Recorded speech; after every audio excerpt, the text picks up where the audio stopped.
السلام علیکم ورحمۃ اللہ وبرکاتہ۔ سلسلہ سیرت النبی صلی اللہ علیہ وسلم کا مبارک سلسلہ، اس سلسلے کی 10ویں قسط آپ کی پیش خدمت ہے۔ جنگ فجار اور حلف الفضول۔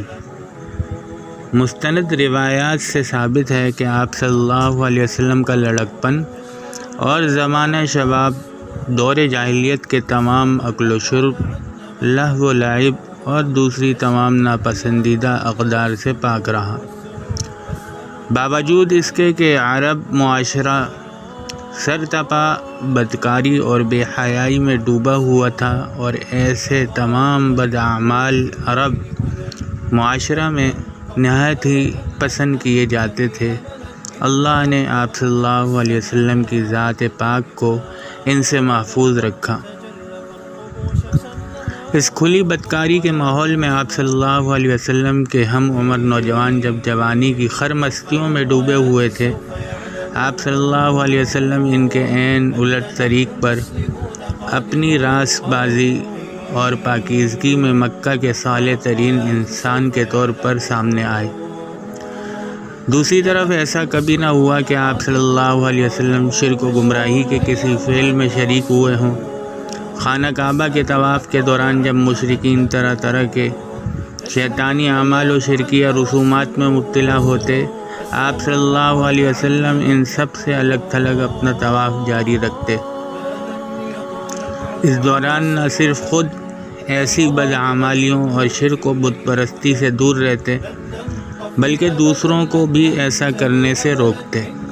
آپ صلی اللہ علیہ وسلم اپنی قوم قریش کے اس دین پر کبھی نہ چلے جس کو آپ صلی اللہ علیہ وسلم کی قوم نے دین ابراہیمی ترک کر کے اپنا لیا تھا۔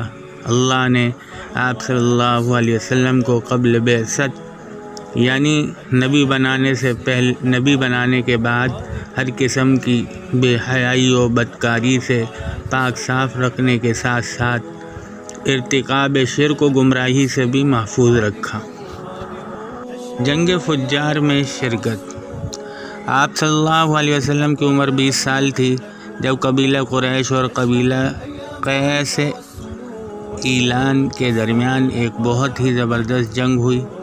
یہ جنگ حرب الفجار کے نام سے مشہور ہے۔ بنی کنانہ بھی اس جنگ میں قریش کے اتحادی تھے۔ یہ جنگ چونکہ ان مقدس مہینوں میں لڑی گئی جن میں قتل و غارت کرنا فسق و فجور ناجائز اور حرام تھا، اس لیے اس جنگ کو حرب الفجار کا نام دیا گیا۔ قبیلہ قریش کے تمام ذیلی قبائل نے اس معرکہ میں اپنی الگ الگ فوجیں قائم کی تھیں۔ بنو ہاشم کے علمبردار آپ صلی اللہ علیہ وسلم کے چچا جناب زبیر بن عبد المطلب تھے، جبکہ ان تمام قریشی فوجوں کی مشترکہ کمان حضرت ابو سفیان رضی اللہ عنہ کے والد اور حضرت امیر معاویہ رضی اللہ عنہ کے دادا حرب بن امیہ کے ہاتھ میں تھی، جو رئیس قریش اور نامور جنگجو تھے۔ ابن ہشام کے مطابق بازار عکاظ میں ہونے والا ایک قتل اس جنگ کی وجہ بنا۔ دونوں ہی فریقوں نے ایک دوسرے کو اس قتل کا ذمہ دار قرار دیا۔ بڑھتے بڑھتے یہ تنازع اتنا بڑا کہ ان میں جنگ کی نوبت آ گئی۔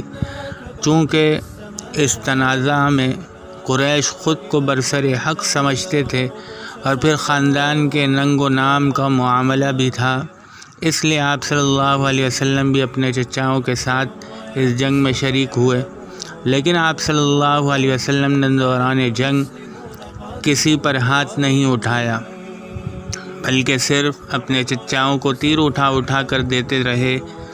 اس کی وجہ یہ تھی کہ یہ جنگ ان مقدس مہینوں میں ہوئی جن میں جنگ کرنا حرام تھا۔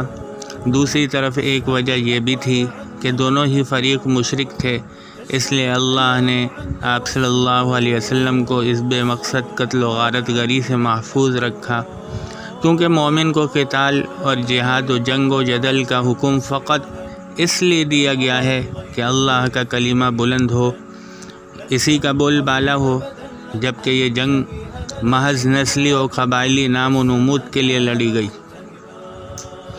جنگ شروع ہوئی تو اول قبیلہ کیس اعلان کا پلہ بھاری رہا، لیکن دوپہر کے بعد قریش بتدریج غالب ہوتے رہے اور بالآخر قریش ہی فتح یاب ہوئے۔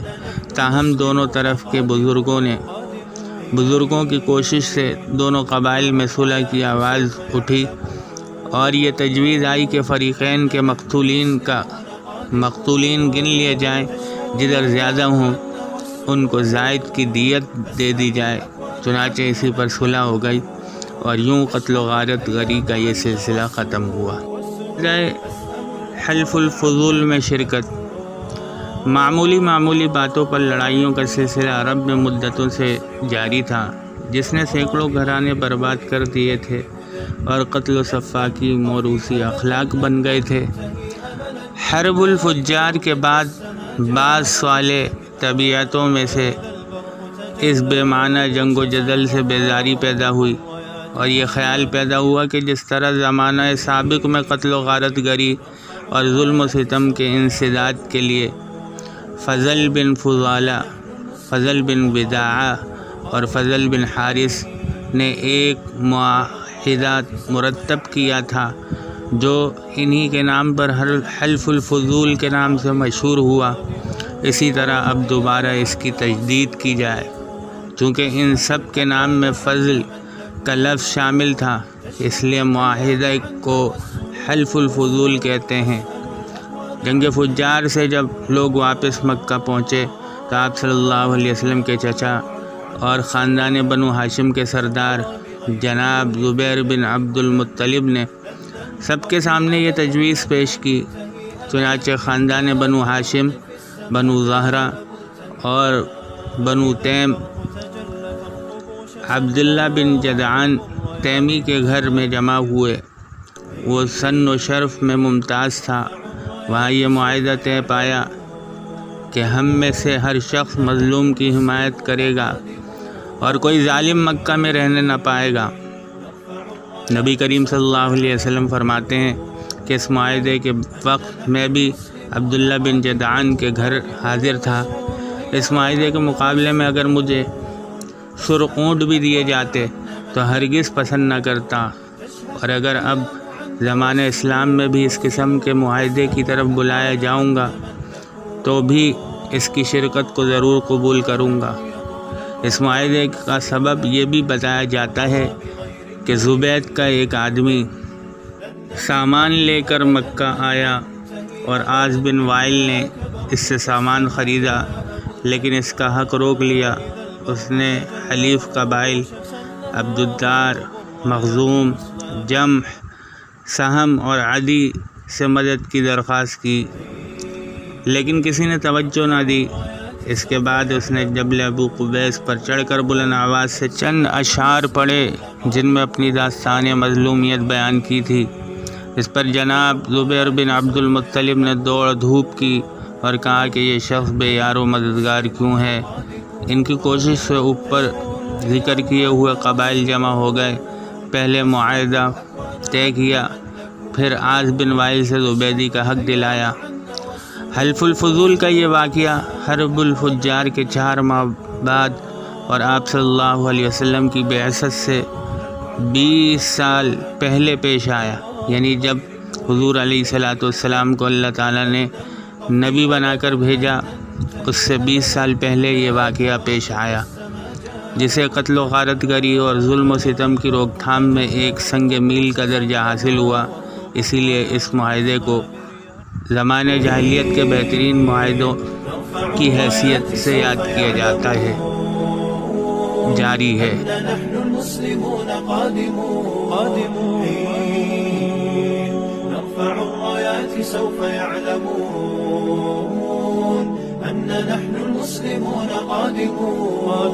تشهد الأيام عنا والسنون فاسألوا الأكوان عنا من نكون